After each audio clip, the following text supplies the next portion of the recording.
വയനാട്ടിലെ ദുരന്തത്തിൽ മരിച്ചവരുടെ മൃതദേഹങ്ങൾ തേടിയും കാണാതായവരെ അന്വേഷിച്ചും കരുണയുടെ കരങ്ങൾ നീട്ടിയുമുള്ള അതിജീവനത്തിന്റെ 6ാം നാൾ. ദുരിതബാധിത പ്രദേശങ്ങളിൽ ഇന്നലെ രാത്രിയോടെ നിർത്തിവെച്ച തിരച്ചിൽ ഇന്ന് രാവിലെ പുനരാരംഭിച്ചിട്ടുണ്ട്. ചാലിയാറിന്റെ 2 ഭാഗങ്ങളിലായും മുണ്ടക്കൈ, പുഞ്ചിരിമട്ടം പ്രദേശങ്ങളിലുമാണ് ഇന്ന് തിരച്ചിൽ നടക്കുക. ദുരന്തത്തിൽ അകപ്പെട്ടതിൽ ഇനി കണ്ടെത്താനുള്ളത് 206 പേരെയാണ്. തിരച്ചിൽ അവസാന ഘട്ടത്തിലാണെന്ന് ഇന്നലെ മുഖ്യമന്ത്രി പിണറായി വിജയൻ അറിയിച്ചിരുന്നു. ഏറ്റവും അധികം മൃതദേഹങ്ങൾ ലഭിച്ച ചാലിയാർ പുഴയിലെ തിരച്ചിൽ നാളെ അവസാനിപ്പിക്കുന്നതായും വിവരമുണ്ട്. ഹ്യൂമൻ റെസ്ക്യൂ റഡാർ പോലെയുള്ള ആധുനിക സംവിധാനങ്ങൾ ഉപയോഗിച്ചുള്ള തിരച്ചിലാണ് ഇന്ന് നടക്കുക. മണ്ണിനടിയിൽ ആഴത്തിൽ കുടുങ്ങിക്കിടക്കുന്നവരെ ഉൾപ്പെടെ കണ്ടെത്താൻ ഇതുവഴി സാധിക്കുമെന്നാണ് കരുതുന്നത്. ഉരുൾപൊട്ടലുണ്ടായ പ്രദേശങ്ങളെ പുഴയിലും ഇന്ന് ആഴത്തിലുള്ള തിരച്ചിൽ നടത്തും. പുഴയിൽ രൂപം കൊണ്ട പുതിയ മൺതിട്ടകൾ കേന്ദ്രീകരിച്ചായിരിക്കും തിരച്ചിലെന്നാണ് സൂചന. ഉരുൾപൊട്ടൽ ദുരന്തത്തിലെ മരണസംഖ്യ 365 സർക്കാർ രേഖകൾ പ്രകാരം 218 ഔദ്യോഗിക മരണസംഖ്യ. 148 മൃതദേഹങ്ങൾ തിരിച്ചറിഞ്ഞു, ബന്ധുക്കൾക്ക് കൈമാറിയിട്ടുണ്ട്. തിരിച്ചറിയാനാകാത്ത മൃതദേഹങ്ങൾ പൊതുശ്മശാനങ്ങളിൽ സർവ്വമത പ്രാർത്ഥനയോടെ സംസ്കരിക്കാനും തീരുമാനമായിട്ടുണ്ട്. ചാലിയാറിൽ നിന്ന് ഇന്നലെ കണ്ടെത്തിയ 12 എണ്ണം ഉൾപ്പെടെ ഇന്നലെ 16 മൃതദേഹങ്ങളാണ് ലഭിച്ചത്. 93 ദുരിതാശ്വാസ ക്യാമ്പുകളിലായി 10,042 പേരുണ്ട്.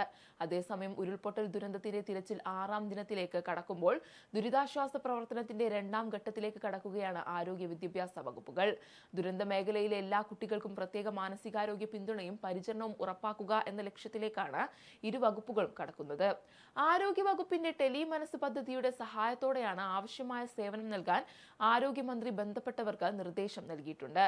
ദുരിതബാധിതർക്ക് മാനസിക പിന്തുണ ഉറപ്പാക്കുന്നതിന് 137 കൗൺസിലർമാരെയും നിയോഗിച്ചു.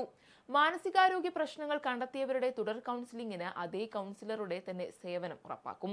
ഭവന സന്ദർശനം നടത്തുന്ന സൈക്കോ സോഷ്യൽ ടീമിൽ ഫീൽഡ് തല സേവനം നടത്തുന്ന ജീവനക്കാർ കൂടി ഉൾപ്പെടും.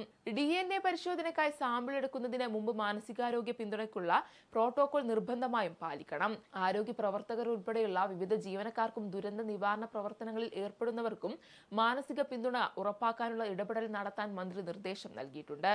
വയനാട്ടിലെ ദുരന്ത ബാധിത മേഖലയിലെ കുട്ടികളുടെ മുടങ്ങിക്കിടക്കുന്ന വിദ്യാഭ്യാസം പുനരാരംഭിക്കുന്നതുമായി ബന്ധപ്പെട്ട നടപടികളാണ് വിദ്യാഭ്യാസ വകുപ്പിന്റെ നേതൃത്വത്തിൽ പുരോഗമിക്കുന്നത്. ഇതുമായി ബന്ധപ്പെട്ട നിർണായക യോഗം വിദ്യാഭ്യാസ മന്ത്രി വി ശിവൻകുട്ടിയുടെ നേതൃത്വത്തിൽ ചൊവ്വാഴ്ച കൽപ്പറ്റയിൽ നടക്കും.